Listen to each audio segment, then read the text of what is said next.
Hi, I'm John Sutter. I'm the environment reporter with the Oklahoman. I'm here today at Dan May's house. Dan has done quite a lot of work to green his home and reduce his impact on global warming, and he's going to teach us a little bit about how we can get started doing that. So, Dan, what would be your first tips for someone that wants to start greening their house? I've talked with a lot of people, engineers, architects, done some reading. The fastest, quickest, cheapest thing is to replace your light bulbs, incandescent ones, with compact fluorescents.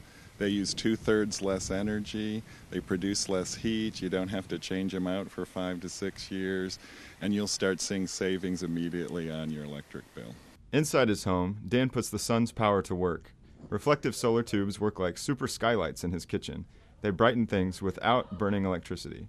Much of the electricity he does use comes from solar panels on the roof. A separate system harnesses the sun's heat to heat up his water. We do have a solar water heater, so our water heater is now done through solar heating with the water circulating through the panels on the roof.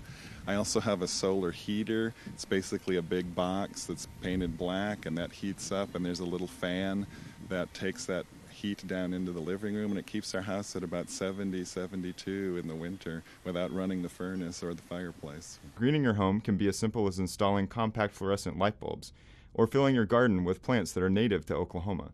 They won't use as much water and are suited to the soil here. If you look right behind us, this is a west-facing wall, and it's covered with Boston ivy, and that's ideal here because during the summer you can see it's all green, and that'll keep the heat off of the brick. In the winter, it loses its leaves, and then the sun is able to heat that up. So it's a very nice thing to have, and it makes the house, I think, look rather nice. And then above us is an arbor on the west and south walls, and we've got grapes, kiwi vines, and wisteria growing on that. In another month or so, this will all be lushly green and shaded. It's very pretty, and again, it keeps the heat off the walls. Changing your appliances can cut your carbon emissions too. Dan says he's in the process of switching his appliances out, and he's connected his dryer hose to his greenhouse so that it heats up in the cold winters. I'm doing it because it's my little way of helping ease some of the burden on the earth. We're producing less air pollution, we're using less energy, it's putting less carbon dioxide into the air.